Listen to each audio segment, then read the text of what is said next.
The dining room at my parents' house in Nashville was loud, the kind of loud that happens when relatives try to outdo each other with stories. My sister Julia sat at the head of the conversation, just back from her deployment. She leaned into her plate like it was a stage and announced to anyone within earshot, "It's not like sitting behind a desk. I was in the middle of real danger, leading the fight." Everyone chuckled, impressed. My mom beamed like Julia had single-handedly saved the entire army.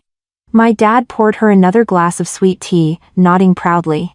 I was sitting 2 seats down, stabbing at my overcooked roast beef, and I could feel every word she said grinding against me. Julia had always been the star in their eyes.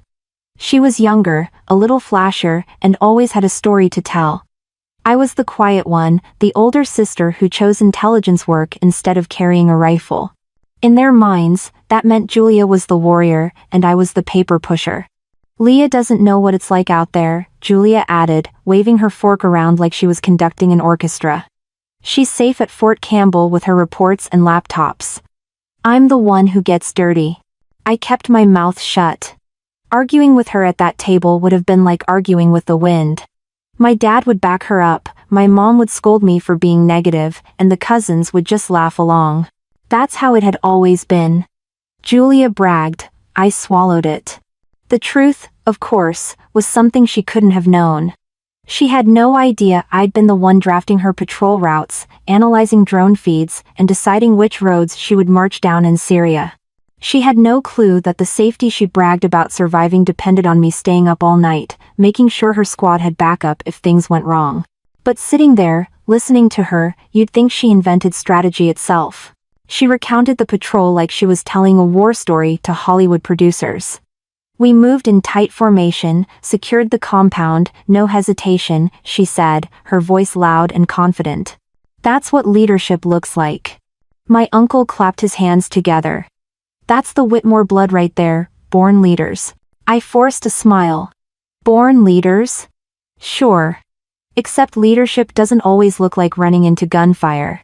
Sometimes it looks like staring at a blinking screen at 3 in the morning and knowing if you screw up, your own sister doesn't come home. But try explaining that to a table full of people who think a uniform only counts if it's dirty. Julia smirked at me from across the table, like she knew she had the spotlight. "You'd be surprised what it feels like when bullets are flying past your head. Can't learn that from a desk job, can you?" Everyone laughed, except me. I set my fork down, folded my hands in my lap, and reminded myself of something my father used to say when we were kids. Control the board. Don't waste time arguing about pawns when you're the one seeing the whole game. That memory kept me steady while Julia soaked up the applause. They didn't need to know what I knew. They didn't need to hear about the classified hours, the intelligence briefings, the pressure of coordinating air support with lives on the line. Not yet, anyway. Because one thing about bragging, it doesn't hold up forever, and Julia's bragging was about to run headfirst into the kind of truth you can't laugh off at a family dinner table. If you've ever had a family member who hogged the spotlight while you stayed in the shadows, drop a comment below. And if you don't want to miss more family revenge stories and military stories like this, make sure to hit subscribe.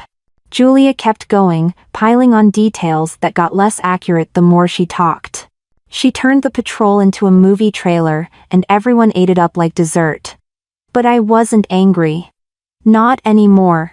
Because deep down, I knew something Julia didn't. Sooner or later, her story would collide with mine, and only one of us had the facts to back it up. My fingers tightened around the fork until the metal pressed against my skin. The laughter around the table faded into background noise, and what came rushing back was the memory of every time Julia had been the star while I was treated like the stand-in. When we were kids, our dad hung his Gulf War medals in a shadow box on the living room wall. Julia would stand under them, puff out her chest, and announce to anyone listening that she'd be a soldier, just like him. She was barely 10, but she had the swagger already. People clapped, smiled, told her she had the Hammond spirit. I was older, the bookish one, the girl who actually memorized the rules of chess Dad taught us, the one who stayed up late finishing homework. My compliments were always quieter. Smart girl. Reliable. Words that sound like praise but feel like chains. By high school, the divide was obvious. Julia ran track, scored average grades, and still got a banner hung in the hallway. Whitmore Family Pride, the sign read. I aced calculus and won a regional science fair, but at dinner, my dad only asked Julia how practice went. It wasn't that they didn't love me, it was that Julia was easier to celebrate. She was shiny, loud, camera ready. That favoritism carried over into everything. When Julia got her driver's license on the second try, Dad handed her the keys to the family truck. When I got mine on the first, Mom barely looked up from her crossword. Every small win for me was swallowed by Julia's noise. It wasn't jealousy, it was exhaustion. Being invisible takes more energy than being disliked.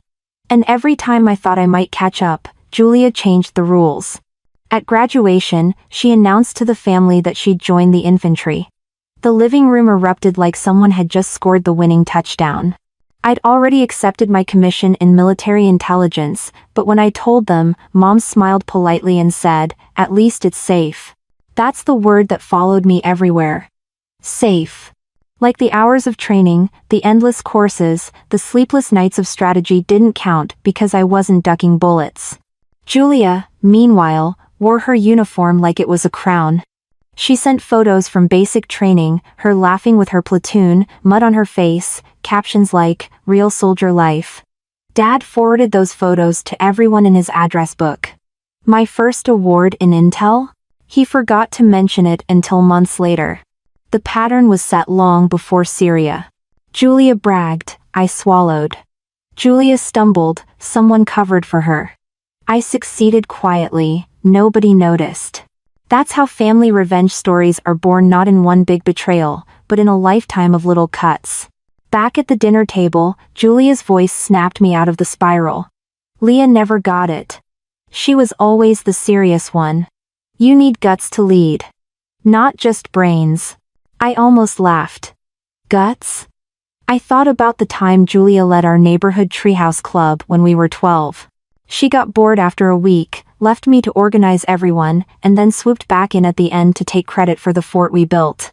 She'd been rehearsing this act since childhood. Show up loud, leave early, claim the spotlight. But here's the part Julia didn't know, the part no one at that table could see. Military intelligence isn't safe. It's not paper pushing. It's staring at satellite feeds at 2 in the morning, drawing routes that decide who lives and who doesn't, carrying the responsibility of failure on your shoulders when you can't afford to fail. It's the kind of stress that eats at you, quiet but sharp, while the loud ones play hero. The difference now was that the stakes had escalated. This wasn't a treehouse fort or a driver's test. This was combat. Julia's bragging wasn't just annoying, it was dangerous. Because the very mission she was patting herself on the back for surviving had been the one I designed. She didn't know that, and she wasn't supposed to. But listening to her run her mouth about real soldiers, while I sat there in silence, made me realize something. Maybe silence wasn't enough anymore. My mother refilled Julia's glass again. We're so proud of you, honey, you've always been so brave. I pushed my plate away and wiped my hands on the napkin. Brave. They thought bravery only looked like standing in front of bullets. They never considered that bravery could also mean carrying the guilt of sending people, including your own sister, into danger, trusting your judgment not to get them killed. And for the first time in a long time, I felt the crack of anger shift into something else. Resolve. If Julia wanted to brag, let her. If my parents wanted to praise her, let them. But sooner or later, the truth had a way of cutting through noise. And this time, the truth wasn't on Julia's side. I stood, excused myself, and walked out into the sticky Tennessee night air. The cicadas screamed louder than the voices inside. My chest was tight, but not with shame, not anymore. Julia could have her spotlight for now. Because I knew something she didn't, the real story wasn't hers to tell. The alarm at Fort Campbell went off before sunrise, dragging me out of the thin kind of sleep you only get after too much black coffee. I pulled on my uniform, tied my hair back, and headed to the operations center. Most people think military intelligence is a cushy desk job. The truth is, it's long hours in a windowless room where every decision has consequences you can't afford to get wrong. The ops floor was already buzzing. Analysts huddled over monitors, drone feeds streamed across giant screens, and maps were covered in fresh markings from overnight surveillance. I grabbed a stale donut from the break room table and leaned over a workstation where a specialist was reviewing signal intercepts. "Anything new from the east side?" I asked. He pushed his glasses up his nose and pointed at a cluster of red markers. "Suspicious movement near Manby again. Could be nothing. Could be staging." That "could be nothing" was the phrase that haunted my career.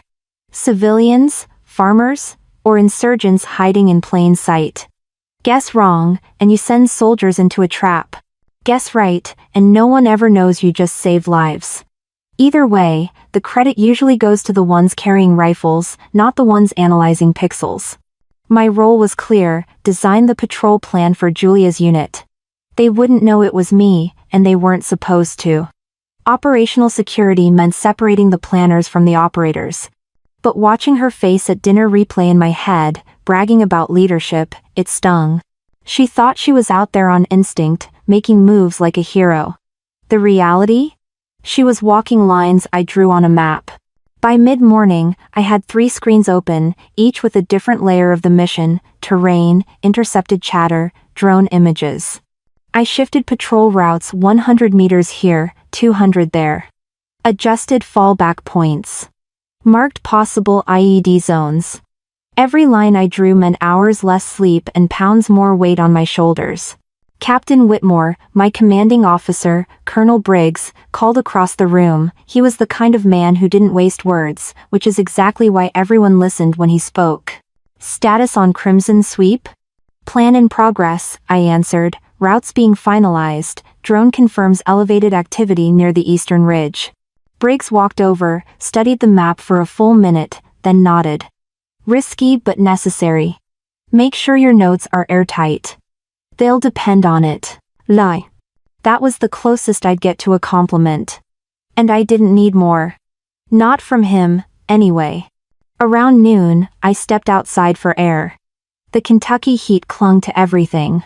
Helicopters thundered overhead, blades chopping the sky. Soldiers in full gear jogged past on the training field. Their sweat, their effort, it looked tangible. Mine didn't. My victories didn't leave bruises or scars. They left silence. And no one wrote ballads about silence. Still, silence saved lives. I pulled my dog tags out of my shirt, running my thumb over the worn lettering. Dad's old words echoed in my head. "Control the board, Leah. Don't chase glory. Win the game." Inside, the analysts kept at it. I reviewed reports of intercepted radio chatter, notes scribbled in pencil margins, even half-legible translations from Arabic slang. At one point, a young specialist looked up and said, "Ma'am, how do you stay so calm with all this?" I almost laughed. Calm? Inside, I felt like a live wire. But I answered, "Because if I panic, they pay the price, and I'm not about to let that happen."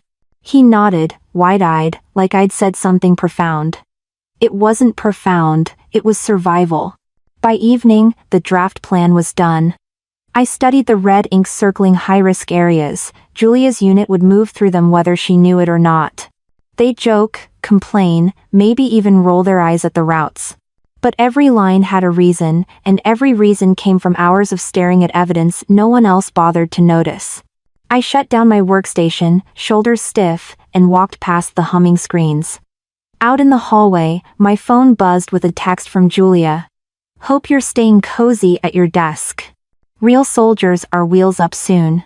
I didn't reply. Not because I couldn't, but because I knew one thing she didn't. Cozy doesn't exist when lives depend on your pen. The briefing room smelled like dry erase markers and stale coffee, the kind of place where decisions outlived the furniture. Maps were spread across the table, satellite images pinned to the board, and folders marked confidential, stacked high. I slid into my chair and opened my laptop while the rest of the intel team filtered in. Colonel Briggs stood at the head of the table, arms folded. "Crimson Sweep is green, lit," he said flatly. "We've got chatter that weapons are being funneled through villages near Manbij. The 33rd Infantry will move in 2 days. Routes, overwatch, and air support need to be finalized now." The 33rd Infantry. Julia's unit. My jaw tightened, but I kept my face neutral. Nobody in this room needed to know that the sergeant everyone joked about on base, the loudmouth who bragged in the mess hall, was my sister. I leaned forward, pulling up terrain overlays. Drone feeds show increased movement along the eastern ridge. Likely staging grounds, I explained. We recommend shifting initial entry 300 meters west to maintain higher ground advantage. One of the majors frowned. That puts them closer to the village well. Civilians might be there. True, I said, but moving along the original ridge exposes them to crossfire if insurgents dig in. With the westward shift, we can set overwatch positions that minimize blind spots. It's a calculated risk, but it favors survival. Briggs gave a single nod. Do it. The meeting rolled on for another hour. We mapped fallback routes, coordinated drone rotations, and logged emergency extraction points. I scribbled notes as fast as I could, double-checking coordinates, running through every possible scenario in my head. Every decision felt heavier because Julia's name was on the roster. When the room finally cleared out, I stayed behind, staring at the map. Red circles marked danger zones, blue arrows showed the path forward. One arrow in particular cut straight through a cluster of buildings, a known hotspot for insurgent activity. My stomach turned. I could have pushed the plan in another direction, something safer, something that would almost guarantee fewer casualties. But if we avoided the hotspot, the mission's entire objective would fail. The weapons pipeline would stay open, and more lives would be lost in the long run. Loyalty to the mission or loyalty to family? The board was mine to control, but the weight of both felt unbearable. I pressed my palms against the table, closing my eyes for a second. Dad's voice came back like it always did when the choice was hardest. Do your job right, Leah. That's loyalty too. To the uniform, to the people depending on you even when they don't know it. That was the truth I couldn't escape. My responsibility wasn't to Julia alone. It was to everyone wearing the flag on their sleeve. I reopened my eyes and marked the hotspot red, finalizing the plan. This is the route, I whispered to myself. Hours later, I walked down the hallway, exhausted. The hum of fluorescent lights echoed above me, and every step felt heavier than the last. My phone buzzed again, another text from Julia, headed out soon. Don't worry, big sis, I'll teach you what real leadership looks like when I get back. I didn't bother replying. She thought this mission was her moment to prove herself. She'd never know that her moment depended on lines I'd drawn in ink hours earlier. Back in my office, I packed the plan into a sealed folder, marked operational use only.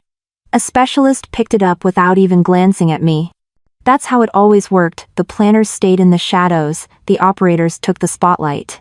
But this time was different. This wasn't some faceless unit, this was my sister. I looked at the empty mug on my desk, the stack of reports, the glowing screens slowly dimming as the ops floor shut down for the night. I told myself I'd done the right thing. I told myself that sticking to the mission was the only way to honor the uniform. Still, as I walked out into the cool Kentucky night, I couldn't shake the thought. Julia would step into this plan like it was her stage, and if she survived, she'd brag again, louder than ever. But if she didn't, if the worst happened, it would be on me. I climbed into my car, gripping the steering wheel tighter than necessary. The base lights glowed in the rearview mirror as I pulled away. The silence inside the car should have been comforting, but it wasn't. It was suffocating. Because deep down, I knew one thing for certain, silence might keep me hidden, but it wouldn't protect me from the outcome of the choices I'd just made. Steam rose from the casserole dish as Mom set it on the table, her church necklace clinking softly against the ceramic. Sunday dinner was her ritual, the one place she insisted on togetherness, even when togetherness felt more like a performance. Everyone bowed their heads when Dad cleared his throat. Lord, keep Julia safe as she heads back into danger, he prayed loudly, squeezing her hand with dramatic flair. Bless her courage and protect her unit, amen. This. Around the table, murmurs of amen followed. I lowered my head too, but my prayer was silent, for clarity, for judgment, for the calculations I had already made. Julia smiled shyly, pretending to hate the attention, while clearly soaking in every drop of it. Mom dabbed her eyes with a napkin. "You've always been our brave girl," she said. "We just know you'll do great things out there." Julia basked in it, lifting her glass in a mock toast. "To the 33rd Infantry," she said, "the ones on the ground getting it done." They clinked glasses. I sipped water and stared at the tablecloth pattern, wondering if anyone realized the irony. Julia was getting celebrated for walking into a plan she didn't even know existed, while I was the one who wrote it. Dad turned his attention to me. "Leah, you'll keep her in your prayers, right? She'll need all the support she can get." I nodded once. "Of course. Right." But support, in my world, didn't look like folded hands. It looked like red ink on a classified map. It looked like shifting routes to avoid an ambush, or rerouting a drone when radio chatter spiked. Support meant pressure that no one at this table would ever see or understand. Julia laughed, cutting into her chicken. "Don't worry, Dad, I've got instincts. You can't teach that, some people just have it." She shot me a glance, smirk tugging at her lips. "Others are better off filing reports." The cousins chuckled. My jaw clenched, but I forced myself to stay quiet. Because I already knew what was waiting for her wasn't instincts. It was strategy. My strategy. And instincts don't mean much when the road you think you chose was decided in a room full of analysts you'll never meet. Mom reached across the table and patted Julia's arm. "Just promise you'll call when you can. Your father and I worry every second you're gone." Julia squeezed her hand. "I'll be fine. I always am." There. I wanted to ask if she even understood what fine meant. Fine didn't mean surviving without a scratch. Fine meant getting hit and still dragging your unit out. Fine meant not coming home in a flag-draped box. Fine meant the kind of choices no soldier saw until they were already knee-deep in them. My fork scraped against the plate, louder than I intended. Dad raised an eyebrow. "Something on your mind?" I shook my head. "No. Just tired." It wasn't a lie. Tired was a constant state in my life. Tired of the noise, tired of the dismissals, tired of watching Julia soak up a spotlight built on the work I couldn't talk about. Dessert was served pecan pie with too much whipped cream. While everyone dug in, my phone buzzed against my thigh. A secure message from the ops center. "Final confirmations approved. Crimson Sweep is locked in." I slid the phone back into my pocket, my pulse spiking. Julia kept laughing about something Dad said, oblivious. The plan was real now, official. There was no turning back. For a moment, I studied her across the table. She looked so sure of herself, so untouchable. She had no idea that her fate, her safety, the lives of her squad, were tied to lines I had drawn in a sterile room hours away. And she never would. Not unless something went wrong. I cut into the pie, chewing mechanically. The prayers, the pride, the jokes, it was all theater. None of it mattered once boots hit foreign soil. And when that moment came, Julia wouldn't be relying on her instincts or the cheers of her family. She'd be relying on me, whether she knew it or not. Engines roared across the tarmac as the C-17 prepared for takeoff. I stood on the edge of the flight line with a clipboard tucked under my arm, blending in with the other officers. Julia's squad marched in, packs heavy, rifles slung, faces painted with that mix of nerves and adrenaline only soldiers heading into a real deployment know. She waved to a few onlookers, grinning like it was a homecoming parade. From where I stood, I saw something else: the fragility beneath the bravado. The lines I'd drawn on the map, the calculations, the drone patterns, they were the invisible scaffolding, holding that confidence together. Without them, her smile would vanish the moment boots hit sand. Hours later, the command center at Fort Campbell was alive with noise. Screens lit up the walls, displaying live feeds from Syria. Drone footage showed dusty roads, clusters of stone buildings, and faint heat signatures moving like shadows. I sat at my station, headset on, pen tapping against the desk as Julia's squad checked in over the radio. "Falcon 2, crossing checkpoint Charlie, proceeding as planned," the voice reported. Everything looked routine. Too routine. My eyes scanned the overlay, watching for patterns. Civilians moved near the well, goats clustered in a pen, and then movement on the ridge. Too quick, too organized. Hold, I said into the mic.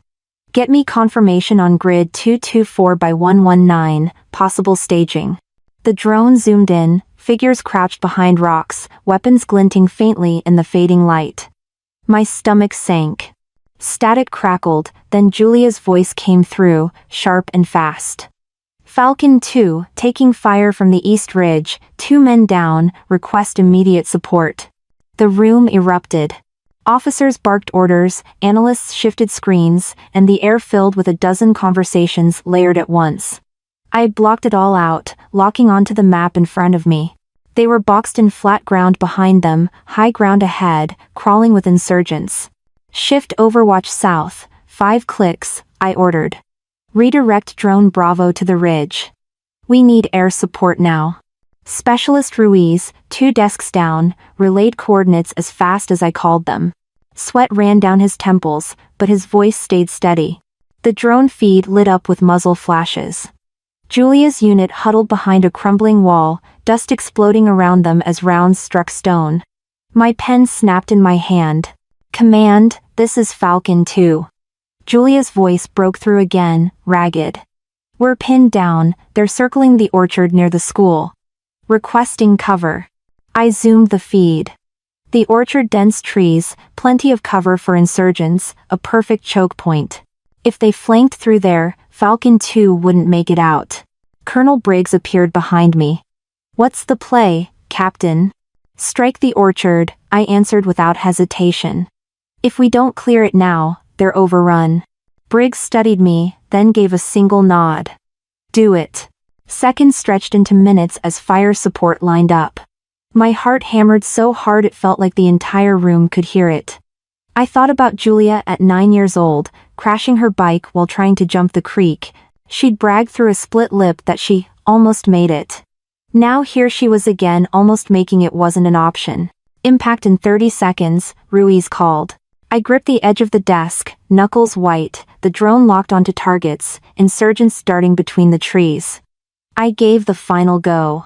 4 detonations ripped across the orchard. The feed flared white, then settled into smoke and fire curling into the sky. For a moment, there was nothing but static. Falcon 2, this is command. Status? I demanded. Silence. My throat tightened. Then, finally, command, this is Falcon 2, orchard clear, casualty stable, Sergeant Whitmore hit with shrapnel, leg injury, but alive, repeat alive. Relief slammed into me so hard I almost fell back in my chair. Julia was alive. Battered, injured, but breathing. The room hummed with subdued satisfaction. Another mission. Handled. Another success to be summarized in a briefing. But for me, it wasn't numbers or coordinates. It was my sister's voice cutting through static, reminding me exactly why I did this job. She'd never know what happened in that room, that I'd been the one moving assets, calling strikes, making the calls that kept her from a flag-draped coffin. She'd go home and brag again. That was who Julia was. And I'd sit quietly, carrying the truth she'd never give me credit for. The command center smelled like burnt coffee and sweat, the kind of mix you only notice when the room is locked in crisis mode. The orchard strike had rattled everyone, but the mission wasn't over. Julia's squad still had to move forward, and the terrain wasn't forgiving. Falcon 2 is repositioning, the radio crackled. I leaned in, eyes fixed on the map. The ridge ahead was narrow, a goat path that offered little cover. I'd flagged it as a risk during planning, but there hadn't been a safer alternative. Eyes on East Ridge, Ruiz reported from the next console. Thermals picking up new movement, could be reinforcements. My chest tightened, reinforcements meant Julia's squad was walking into another trap. Shift their fallback west, toward building cluster Delta 5, I said. Ruiz hesitated. Ma'am, that'll push them closer to civilian traffic. I knew it. The choice was ugly either way. Pull them west, risk civilian casualties. Leave them on the ridge, and they'd get chewed up. Neither option was clean, and both would follow me long after the after-action report was filed. Briggs appeared behind me, calm as ever. "What's it going to be, Captain?" The room went silent. Everyone waited for me to commit. "West," I said finally. My voice didn't crack, but it felt like I was signing a death warrant for people I'd never meet. "Push them west, clear Delta 5, and keep air support ready." Orders flew across headsets, the drone shifted. The squad rerouted. I gripped the table and stared at the screen, forcing myself not to blink. "Command, this is Falcon 2, Julia's voice came through, shaky but firm. "Moving as directed. Taking fire near the schoolyard, requesting smoke cover." "Approved," I answered, already moving assets. "Deploy smoke on the western flank, keep pressure steady." The feed showed chaos dust clouds, muzzle flashes, soldiers ducking behind low walls. Julia's silhouette flashed briefly, pulling another soldier to cover. For all her bragging, she wasn't cowardly. She fought hard. But fighting hard doesn't matter when the board is stacked against you. "Impact window in 90 seconds, Ruiz said. I gave the green light for another strike, my voice steady even as my stomach churned. 90 seconds felt like a lifetime when you were watching dots on a map represent human beings, your own sister included. Major Kinley, who'd been skeptical since day one, stepped closer. "Convenient, Captain, that your sister's unit keeps getting priority." I turned to him, eyes sharp. "Convenient that her unit is the one walking into every hotspot because that's the mission. If you've got a problem, take it up with the colonel." Briggs didn't flinch. "She's right. Focus on the job." The countdown ticked, 10 seconds. 5. Impact. Explosions lit up the orchard's edge, the sound rumbling even through the feed's static. When the dust cleared, hostile signatures dropped off the map. Then silence, too much silence. "Falcon 2, report status." My voice was louder than intended. Static hissed, and for a moment, I thought I'd lost them. Then Julia's voice broke through, ragged and breathless. "Command. This is Falcon 2. Multiple wounded. Holding position. Sergeant Whitmore stable, leg hit again but not critical." Relief surged through me, but it was tangled with guilt. Julia was alive, yes, but so were civilians caught in the crossfire. Reports trickled in, damage to 2 nearby buildings, uncertain casualties. My decision had saved soldiers but risked innocent lives. That's the part no one claps for. No one at family dinners, no one at ceremonies. They don't see the weight of the ugly calls, only the survival of the loudest voices. I stared at the glowing map, my reflection faint in the screen. Julia would make it home again, and she'd tell the story like it was hers. She'd describe bravery under fire, pulling her men to safety, surviving the chaos. And none of it would be wrong. But none of it would be the whole story either. Briggs placed a hand on the back of my chair, firm and grounding. "You did what had to be done, Captain." I didn't answer. Because doing what had to be done wasn't the same as doing what you could live with. The feed shifted as the squad pulled back to regroup. Julia's silhouette limped across the frame, still leading from the front like nothing could break her. And maybe nothing could. Not bullets, not explosions, not even the truth that her survival hinged on calls she'd never know I made. The ops floor quieted as adrenaline gave way to exhaustion. I pulled off my headset, rubbed my temples, and sat back in the chair. Around me, the team reset for the next phase, business as usual. But for me, nothing felt usual. Because in that moment, I realized that the hardest part of this job wasn't the danger or the hours. It was watching someone you love brag about battles they didn't win alone while you carried the cost of choices that never make it into their stories. The hum of the operations floor dulled to a low buzz once Falcon 2 stabilized. Analysts shifted to routine updates, screens adjusted to broader surveillance, and the adrenaline that had carried us all began to taper off. I leaned back in my chair, headset dangling around my neck, my pulse still pounding like the fight hadn't ended.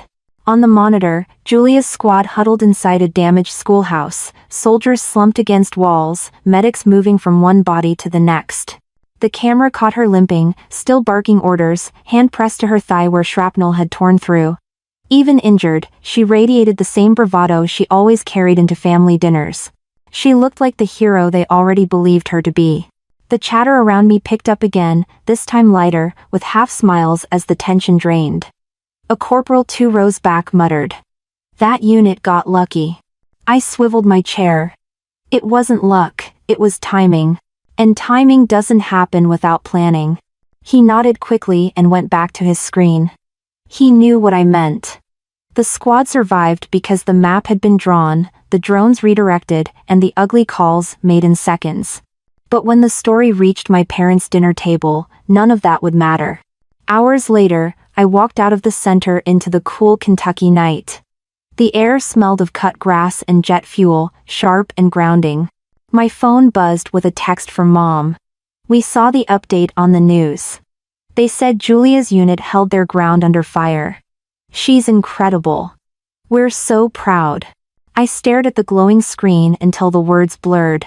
There was no mention of the orchard, the drone strike, the risk of civilian casualties, or the fact that Julia might not have been alive to be incredible if someone in a bunker hadn't made the call.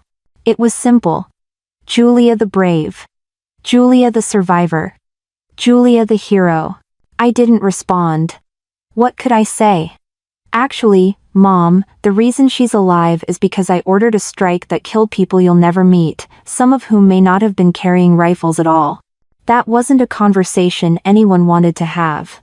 Instead, I sat in my car, engine off, lights out, watching my reflection in the dark windshield.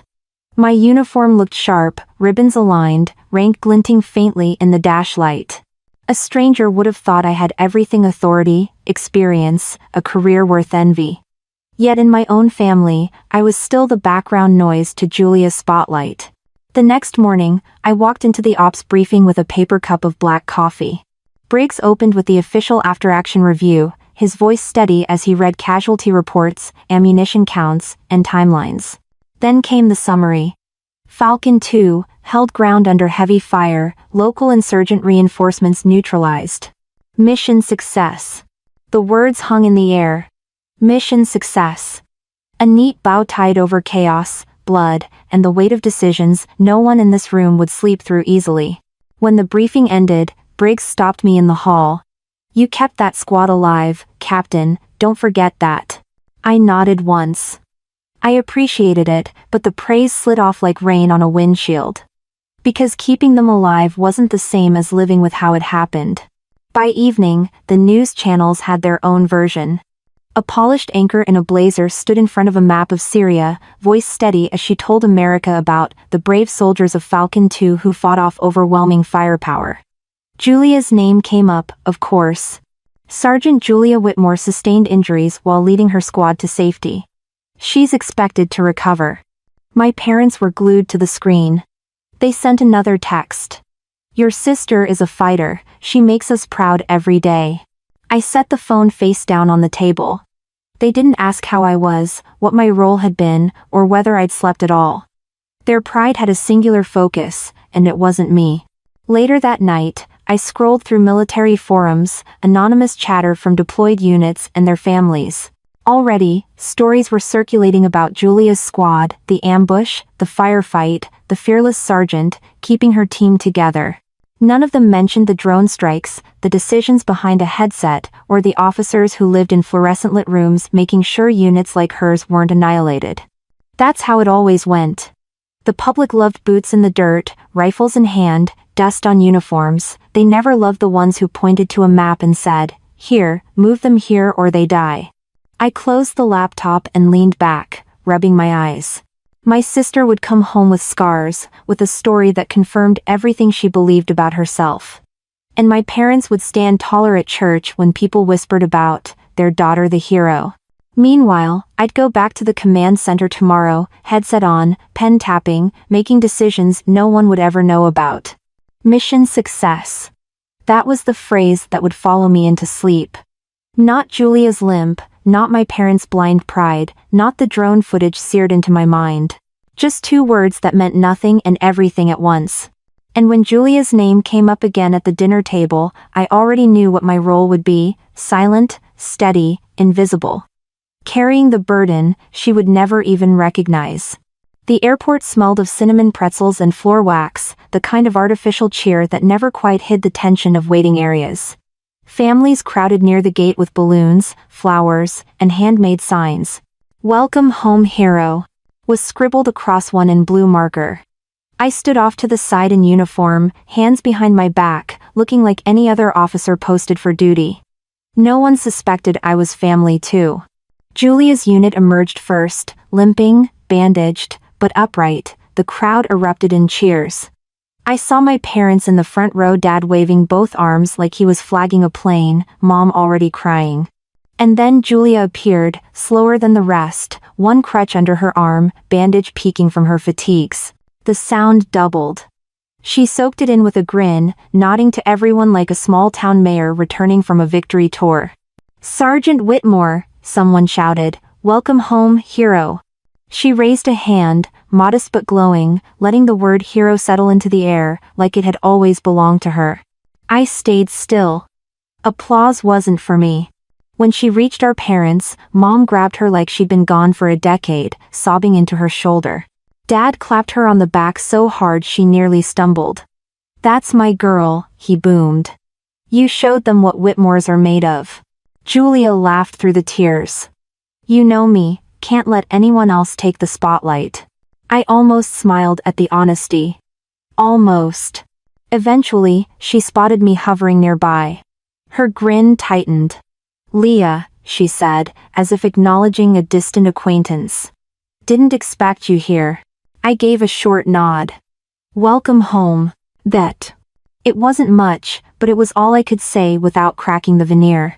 Because behind us, balloons bobbed, cameras clicked, and every flash cemented her story deeper into the public record. Julia Whitmore, fearless sergeant, survivor of an ambush. The drive home was worse.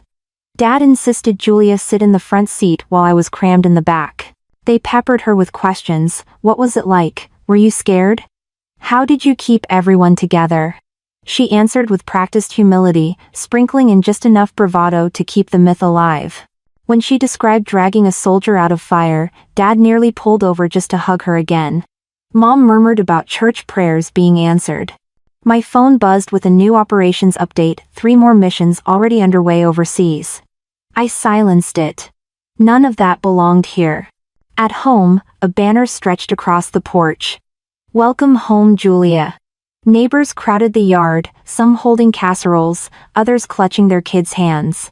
Julia basked in it, waving like she'd just been elected. She didn't limp as much when people were watching. Inside, Mom had laid out a feast: fried chicken, biscuits, collard greens, pecan pie. Julia sat at the head of the table, a spot Dad usually reserved for himself. No one commented on the change. Glasses clinked as Dad raised his voice for a toast. "To Julia, you've made us proud. You've shown courage, leadership, and strength in ways most people could never imagine. You carry the Whitmore name higher than ever before." Cheers erupted. Everyone drank. I lifted my glass halfway, the words catching in my throat. Because while Julia got her toast, I got silence.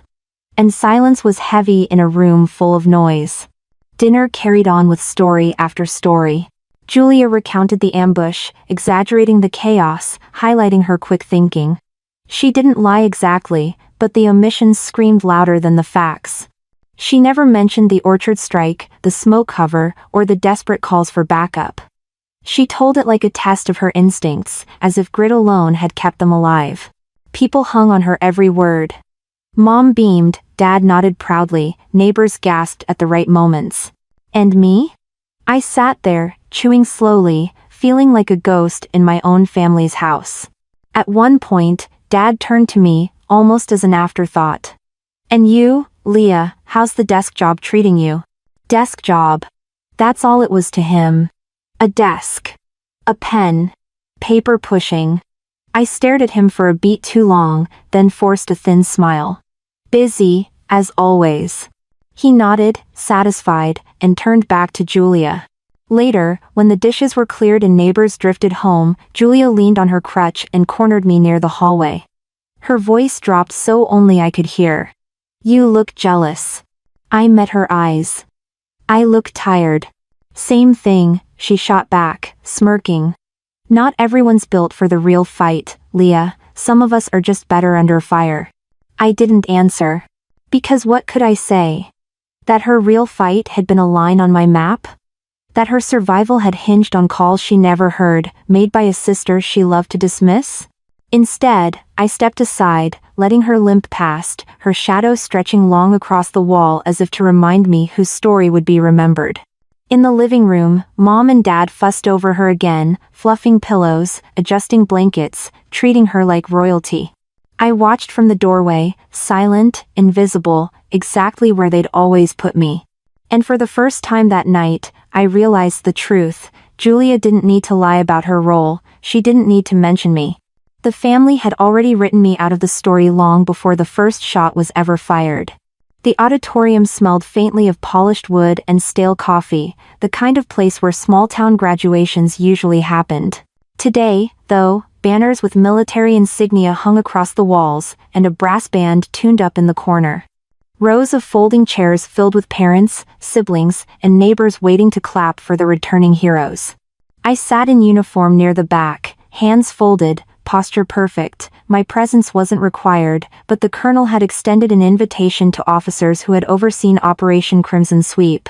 It wasn't lost on me that my parents didn't mention that part. They were here for Julia. On stage, a long table gleamed with plaques and framed certificates. The announcer stepped up to the microphone, his voice echoing off the rafters. Today, we honor the bravery of those who stood firm under fire. Their courage represents the best of America. The first few names were called soldiers who limped up, shook hands, posed for photos. Applause rolled like a wave with each step. Then came the words my parents had been waiting for, Sergeant Julia Whitmore. The audience erupted. Mom clapped so hard her palms turned red, Dad let out a sharp whistle, and Julia played it perfectly humble nods, a soft smile, moving carefully with her crutch as if every step was a reminder of her sacrifice. She accepted her certificate, shook hands, and turned to salute the crowd. Cameras flashed. The announcer leaned in, praising her for keeping her squad together in the face of overwhelming fire. I sat still, jaw tight. Not because she didn't deserve recognition, she had fought, she had bled. But the story being told wasn't the story that happened. And once again, the invisible thread that kept her alive, the hours of calculations, the decisions that bent lives one way or another, that thread went unnamed. Then the colonel took the stage. Not Briggs, but another senior officer, a general flown in for the occasion. He adjusted the microphone, scanning the crowd with that measured calm only decades of service can forge. Courage takes many forms, he began. Sometimes it's the soldier pulling a comrade out of fire, sometimes it's the one who refuses to quit when wounded. And sometimes, courage is making the right call from 1,000 miles away, ensuring those soldiers have a fighting chance at all. The room quieted, uncertain. He continued. During Operation Crimson Sweep, the command team at Fort Campbell executed decisions under extraordinary pressure. Those choices directly saved lives, including the lives of those we honor here today. He paused, and I felt the shift before he even said it. Among that team was Captain Leah Whitmore, whose leadership and precision guided air support that turned the tide of battle. Gasps rippled through the audience, my name echoed off the rafters. I hadn't expected it, not here, not like this. The general gestured toward me. Captain Whitmore, stand. I rose automatically, boots scraping the floor. Heads turned, whispers surged. My parents froze, hands hovering mid-clap.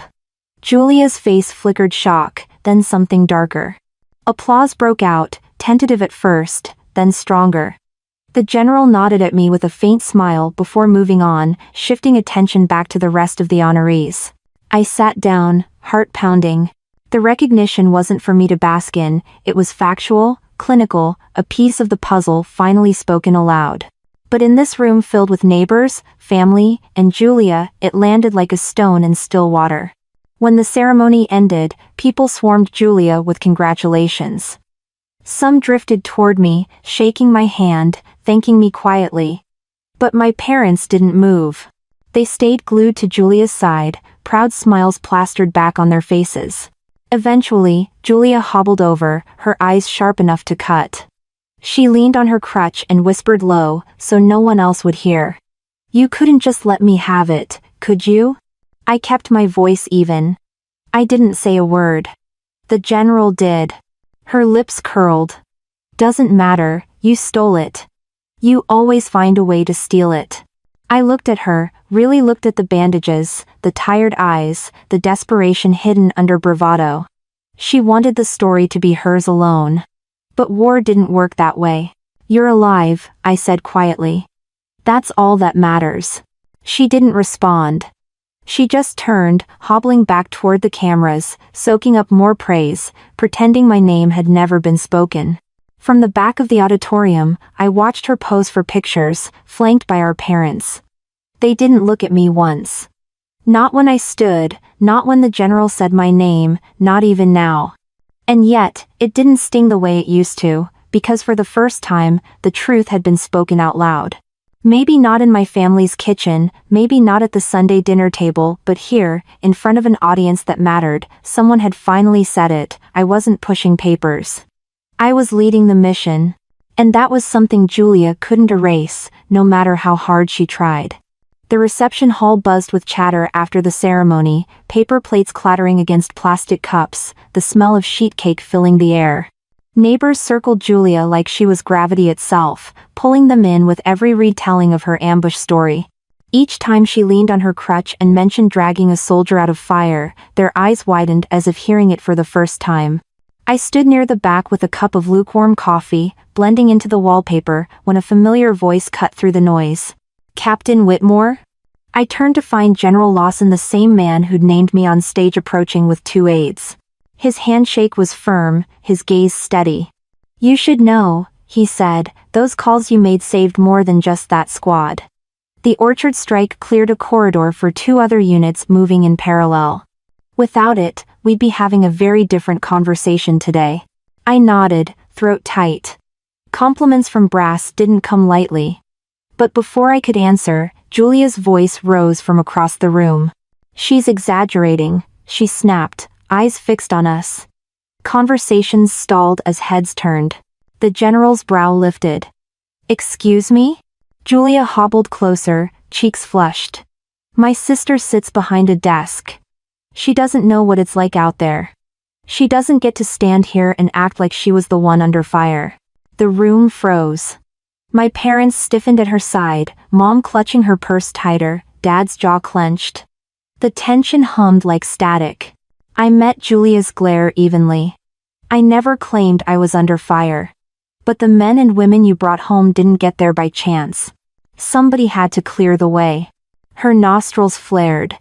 You're just jealous because for once, people see me instead of you. General Lawson stepped in, his voice calm but unyielding. Sergeant Whitmore, your bravery is not in question. But facts are facts. Operations succeed because of both those on the ground and those directing from command. Your sister's decisions saved your squad. That's not jealousy, it's reality. Murmurs rippled through the crowd. A few neighbors exchanged glances, suddenly unsure if the version of events they'd been fed all night was the whole truth. Julia's eyes darted, searching for backup. Mom rushed in, laying a hand on the general's arm. With all respect, sir, Julia's the one who put her life on the line. That's what people remember. That's what matters. Lawson didn't flinch. And I respect that. But without Captain Whitmore's orders, we'd likely be holding the ceremony with one less name on the roster. He let that sink in, then excused himself, leaving the silence heavy. Julia's face hardened, she turned to me, voice low but sharp enough to cut glass. You think this changes anything? They'll still remember me. I sipped my coffee, the bitterness grounding me. Maybe. But at least now they'll know the truth. The spell of the moment broke, chatter resuming in awkward bursts. Some avoided me altogether, uncomfortable with the confrontation. Others offered quick nods, subtle acknowledgments that they'd heard enough to question Julia's spotlight. Later, as the crowd thinned, Dad finally pulled me aside. His hand landed on my shoulder, heavy, but uncertain. You could have let her have this, he muttered. She needs it more than you. I stared at him, disbelief flaring. She needs it more than I do? Dad, I've been invisible my whole career. She almost died because of choices I had to make in seconds. And you want me to just what? Stay quiet forever? His jaw tightened. Family doesn't air dirty laundry in public. I stepped back, shaking my head. It's not dirty laundry. It's the truth. For once, he didn't have a response. He just walked away, back to Julia, back to the version of the story that kept her on a pedestal. Mom avoided me the rest of the night. Julia soaked up the final goodbyes like a performer leaving stage. I slipped out unnoticed, the cool night air sharper than the stale reception hall. As I walked to my car, headlights blinking across the lot, I realized something had shifted.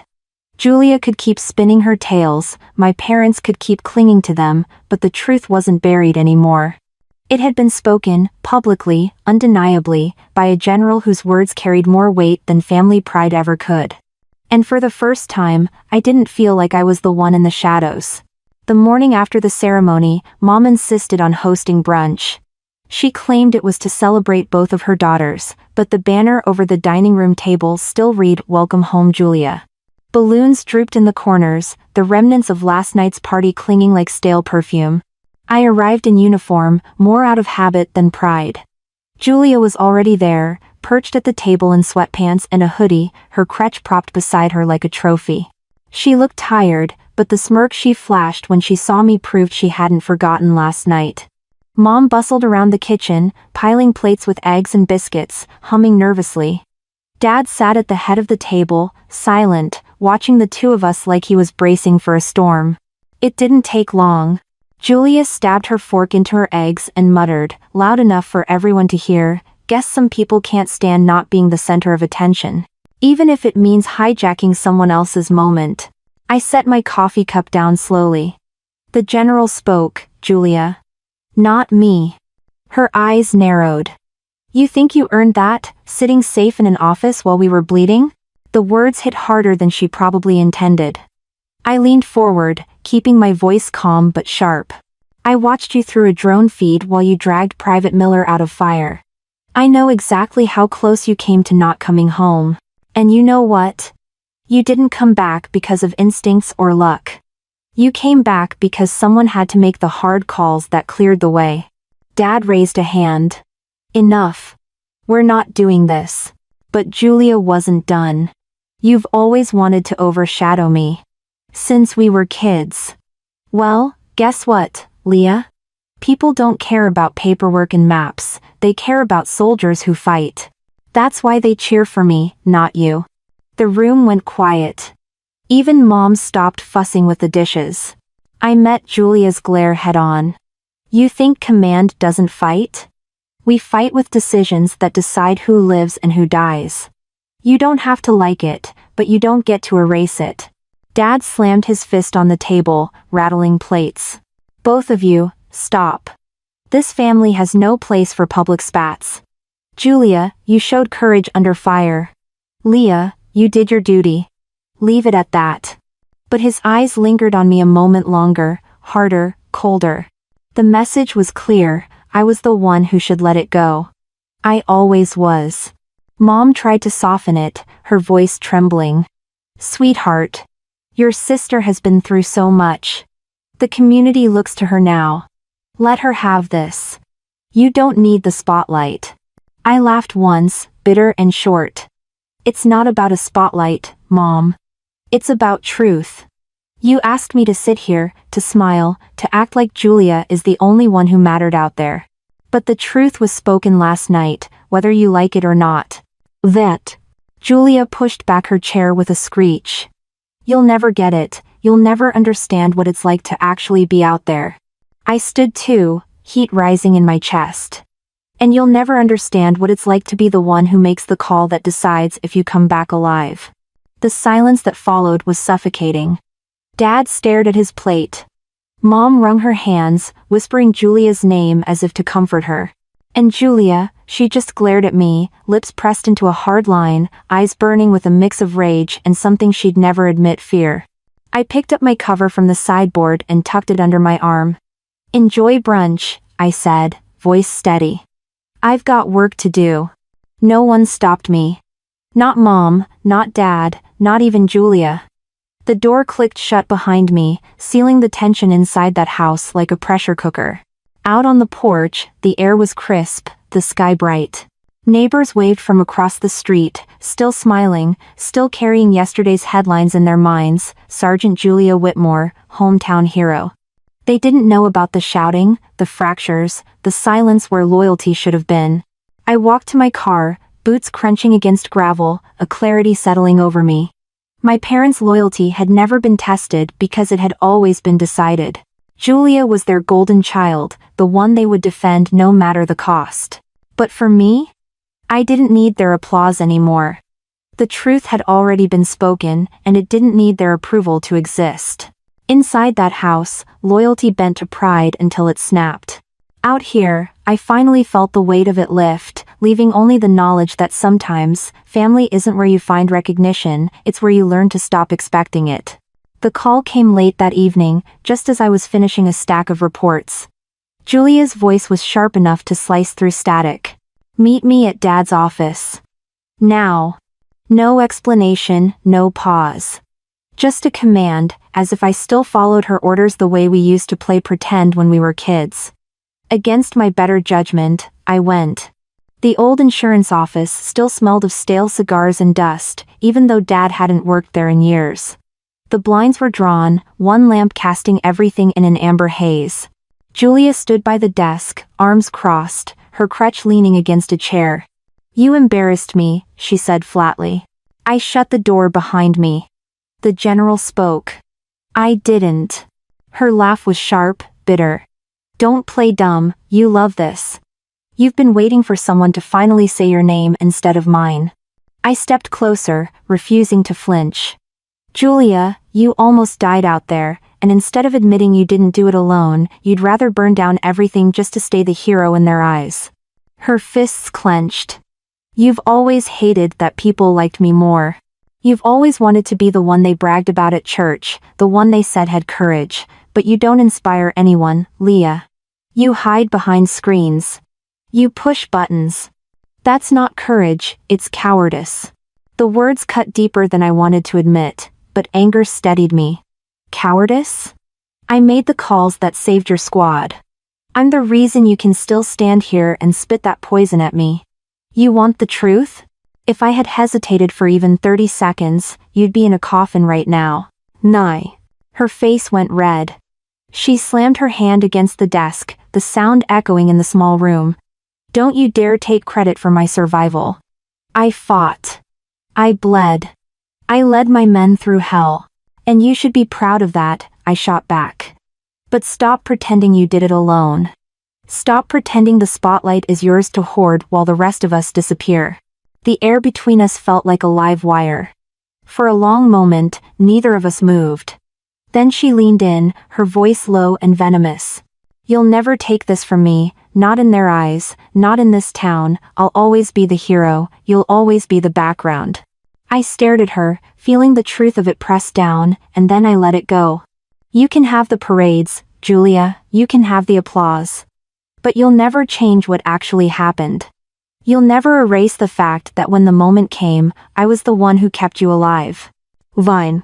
Her eyes flashed, something breaking through the anger, fear, recognition, maybe even shame, but she buried it quickly, straightening her shoulders. The office door creaked, and we both turned. Dad stood there, his expression unreadable. He'd heard enough. His gaze flicked between us, lingering longer on Julia, then settling on me. For the first time in years, there was no easy defense, no immediate lecture, just silence, heavy and undeniable. Julia grabbed her crutch, brushing past him without a word. The door slammed behind her. Dad stayed, his hand on the frame, his voice low. You've changed, Leah. I met his eyes. No. I've always been like this. You just never wanted to see it. He looked at me like he didn't recognize his own daughter. Then he turned and walked away, leaving me in the dim light of that office, surrounded by the weight of every argument, every dismissal, every unspoken truth. I sank into the chair behind the desk, running a hand over the worn wood. My pulse slowed, but the fire in my chest didn't fade. The rivalry wasn't just about me and Julia anymore. It was about a family that had chosen its hero long before either of us put on a uniform. But tonight, for the first time, the cracks in that story had split wide open. Julia could shout, Mom could ignore, Dad could pretend, but the truth was out, and it wasn't going back in. The office felt smaller, suffocating, as if the walls themselves held the ghosts of every fight we'd buried under Sunday dinners and fake smiles. I stood, straightened my uniform, and walked out without looking back. For once, I wasn't leaving in silence. I was leaving knowing the ground had shifted, and Julia knew it too. The ceremony at Fort Campbell was set up under a clear Kentucky sky. Rows of folding chairs lined the parade ground, filled with families dressed in their best, soldiers in crisp uniforms, and a few local officials trying to look important. A brass band warmed up nearby, their notes carrying across the base. I stood at the edge of the crowd, sunglasses on, my uniform pressed sharp. I wasn't here for applause or speeches. I was here to see how the story ended. Julia sat in the front row with our parents, her crutch propped beside her, face composed but pale. She had the posture of someone trying to hold onto an image that was already slipping. When the general stepped up to the microphone, the noise died instantly. Today we honor the men and women of the 101st who served with courage under fire. Their mission in Syria, Operation Crimson Sweep, will be remembered for the lives saved and the resilience shown. He paused, scanning the crowd. But we must also recognize the leadership that worked behind the scenes, ensuring those lives came home. Captain Leah Whitmore stepped forward. I hadn't expected it. My chest tightened, but I walked up, boots steady on the pavement. The general shook my hand, then spoke into the mic. While others saw combat, she saw the board. She coordinated the air support, adjusted the routes, and made the calls that brought our people home. Without her, this mission would have had a far darker ending. Applause spread across the field. It wasn't thunderous, but it was steady, genuine. I kept my chin high, resisting the urge to look toward Julia. When I finally glanced, she was staring straight ahead, jaw clenched, her hands gripping her lap so tightly her knuckles were white. The general finished, and I stepped aside. There was no speech to give. My work spoke for itself. After the anthem closed the ceremony, soldiers mingled with their families. Julia rose slowly, leaning on her crutch. She didn't come toward me, but I didn't expect her to. Instead, 3 soldiers from her squad approached. Their faces were young but hardened by what they'd lived through. One, a corporal with a scar across his temple, extended his hand. "Ma'am," he said, voice steady. "We just wanted to say thank you. We heard what really happened. We know you're the reason we're standing here." I shook his hand firmly. "I was just doing my job." He shook his head. "Plenty of people do their job, not everyone does it like that. You kept us alive." That. They left, and I felt something settle in me, not pride, not vindication, just clarity. Later that week, I stopped by Julia's apartment. She opened the door reluctantly, leaning heavier on her crutch than before. The TV was on low, a muted news station replaying footage from the ceremony. "You got what you wanted," she said bitterly. "No," I answered calmly. "I got what was true." She turned away, her shoulders tense. "They'll still see me as the one out there." "Maybe," I said. "But you'll know. And that will eat at you until you face it." Her head dropped slightly, just for a second, then she masked it with another scoff. I didn't push further. Some truths you can't force. I left her standing there, the TV flickering behind her. Months passed. I took on more responsibilities at Fort Campbell, training younger officers, reshaping how our intel division prepared units before deployment. It wasn't flashy work, but it mattered. And for once, people noticed. Invitations came in to speak at leadership seminars, to mentor new recruits. My name carried weight not because it was loud, but because it had finally been seen for what it was. One afternoon, while reviewing reports, my commander walked in and handed me a certificate. Simple, no fanfare. For exceptional service and leadership under pressure. It wasn't the kind of thing you frame for the living room. But for me, it meant everything. At home, I pinned it beside the old chessboard my father had passed down. The pieces were still worn, the night chipped from years of play. His words echoed in my head, "Control the board, Leah. Don't chase the noise, win where it counts." Looking back, the revenge wasn't in humiliating Julia or taking her spotlight. The revenge was in the undeniable truth finally spoken out loud.